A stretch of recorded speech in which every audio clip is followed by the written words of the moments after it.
Znači ti kao majka i kao pčelar, koje bi proizvode savjetovala mamama da krenu i kada uopšte da krenu da daju svoje deci? Možeš i na ličnom primjeru kada si ti uvela kod svoje dece. Pre svega taj bagremov med bi preporučila majkama da krenu da daju svojoj deci, a kasnije sve ostale pčeline proizvode. Kao što sam i ja uvela svojoj deci tek kasnije i preparate sa polenom, mešala sam med i polen, kao i pergu. Propolis sam kasnije uvela. A kada si im prvi put med bagremov dala? Bagremov med sam tek posle godinu dana krenula. Kad su napunili godinu dana, tad sam počela da u ishranu unosim bagremov med. Kroz, ovako su hteli ili kroz čaj? Kroz čaj i tako te napitke. I kako su prihvatili? Lepo. To je ta perga i polen koji su po meni dosta bitni i jednostavno... Da, za pergu bih voljela malo da to pojasnite, jer to je nešto baš što se retko čuje. Mislim, to znate vi, pčelari, ali ovako laici to... Pa, perga je, znači, polen koji pčele unesu u košnicu i to je fermentisani polen. Neverovatno je hranjive vrednosti i koristi se u mnogim preparatima. Što kažu, kogod ga je koristio ili krenuo da koristi... Jel ovde to, jel da? Tako je. Znači, sad kada bih ja to uzela, kako bih to ja mogla da koristim? Pa evo sad smo baš imali situaciju, ono što sam malo pre rekao, da od svakog možete nešto da naučite. U banji konkretno je došla osoba koja koristi tu pergu duže vremenski period i pitala nas da li mi to imamo. Sam proces dobijanja perge, naravno perga je proizvod koji ne uzimate po svaku cenu. Pergu uzimate od pčelinje zajednice samo onog trenutka kada ona ima dovoljnu zalihu i da može da funkcioniše. A na primjer u slučaju da ima 1 ram perge i da ona nema više za sebe, to ni po koju cenu se ne uzima. Gospođa koja je kupila od nas pergu rekla nam je koliko to njoj znači, koliko je to dobro i bukvalno ne pita za cenu, samo da dođe do tog proizvoda. I zašto ona koristi? Pa ona je imala probleme, nekih zdravstvenih problema gde je to dosta pomoglo i ona je nastavila svakodnevno to da.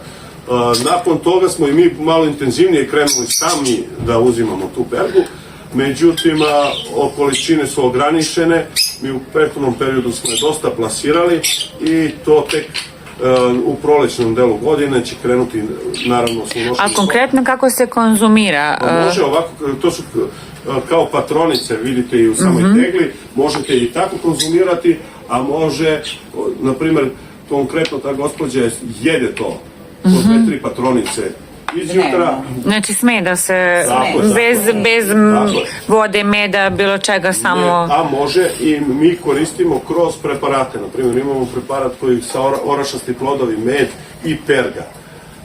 Znači i deca to dosta konzumiraju jer im je svaki orašasti plod u kombinaciji sa medom je vrlo prijatnog ukusa, tako da ukus perge isto nije neprijatan, baš naprotiv, ali eto kroz ovaj drugi proizvod možda nekom ne izgleda tako kako želi, pogotovo deca, i onda imaju neku odbojnost prema samom proizvodu.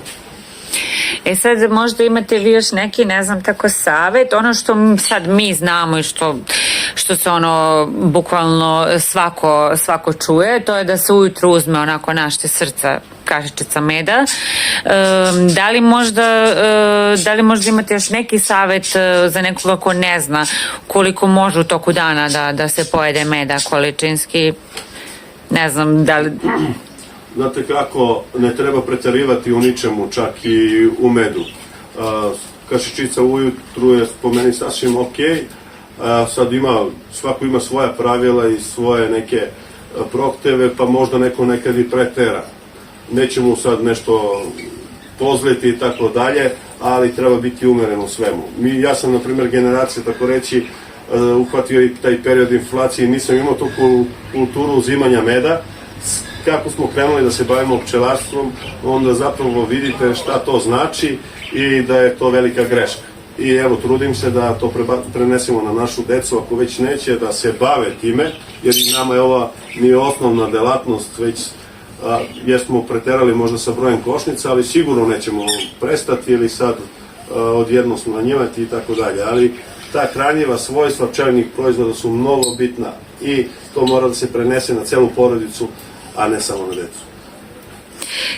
Nikola, ti si i sajam meda u Medveđi organizovao, je li tako? Ti si Ja sam bio bio jedan od, kao predstavnik opštine, znači organizovali smo sajam festival. Koje je to zapadnog godine meda. bilo? Mislim da je 18. i 19. ili 19. i 20. nisam siguran tačno. Znači prve godine imali smo veliku podršku GIZ-a, odjek je po meni bio dobar, to je nešto nesvojstveno za ove u teritoriju. Festival meda se održao u sportskoj hali, bilo je puno, dosta izlagača je došlo iz svih krajeva. I nakon toga nije više. Pa te 2 godine jeste, nakon toga više nije bilo tog festivala. A da li smatraš da je potrebno? Pa naravno, znači bilo koja promocija, reklama, marketing iz svih oblasti, a ne i u pčelarstvu, jer taj festival i bilo koji sajam, mi smo učestvovali na dosta sajmova, čak smo posetili i u inostranstvu, to jest u Makedoniji, u Kumanovu, a nije samo prodaja, to je poslednji cilj i šta već, jer tu se vide i sami pčelari, proizvođači, razmene mišljenja kako šta funkcioniše, kako on to radi, kako ja to radim, razmenimo iskustva, uskladimo cenu i steknete i poznanstva, verovatno i sve. Svaki festival, sajam ima i određeni vid predavanja, znači tu čujete nešto, ali sam ja uvek pristalica onog praktičnog pokazivanja, što znači lepo je čuti teoretski deo i tako dalje, ali bih uvek više volao da neko dođe na pčelinjak i da nama dođe i pokaže to što mi nismo znali. Dosta, nismo od onih koji kaže mi sve znamo, daleko od toga, mi znamo možda 10% aktivnosti koje treba da se radi, ali naravno tu smo da učimo i nadamo se da ćemo s godinama napredovati i biti malo, što kažu, i veći. Imamo cilj naravno i da proširimo naš asortiman. S obzirom na broj godina pčelarenja, mislim da je naš asortiman sasvim ok i da po meni nikad nije dovoljno, jer mislim da uvek može bolje šta god da radite, ali vidjet ćemo u slučaju da prođemo neki projekat, pratimo sad sve aplikacije i tako dalje, da onda bi se možda proširili na pakovanje meda u kesicama ili ti nešto drugo, api komore i tako dalje. Znači, proširili bi se na nešto još veće, jednostavno da probamo, ali u slučaju da to iziskuje da ne možemo da budemo 100% aktivni, sigurno ne bi ni počinjao nešto. Jer ne želim da bilo koji posao trpi zato što neko nema vremena ili se nije dobro organizovao da bi nešto radio. Mi pored naših obaveza, a nisu male, uspevamo da, tako reći, opslužimo tih 130 društava i nadamo se da će prezimiti sve što smo sad zazimili, pa ćemo vidjeti nove pobede, što kažu.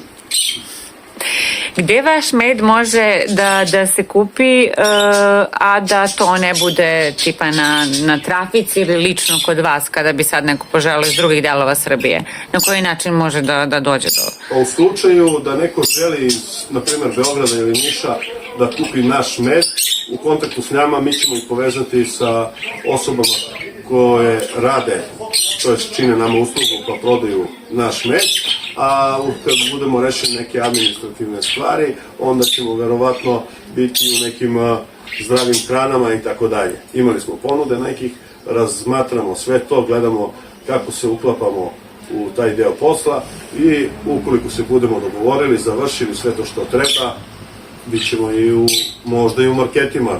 Daj Bože, mislim, mi se trudimo. Za sad nemamo tu količinu koja je potrebna za sve to, ali opet i količina koju posjedujemo uopšte nije mala. Da, to je nešto što u budućnosti vam je plan, da. Med je proizvod koji se ne kvari, mi ovde imate izloženo kristalisani med, svaki pravi med se kristališe i nismo od onih pčelara koji žele to da sakriju, nego baš naprotiv, gde god izlažemo med, postoji nekoliko tegli tog kristalisanog meda.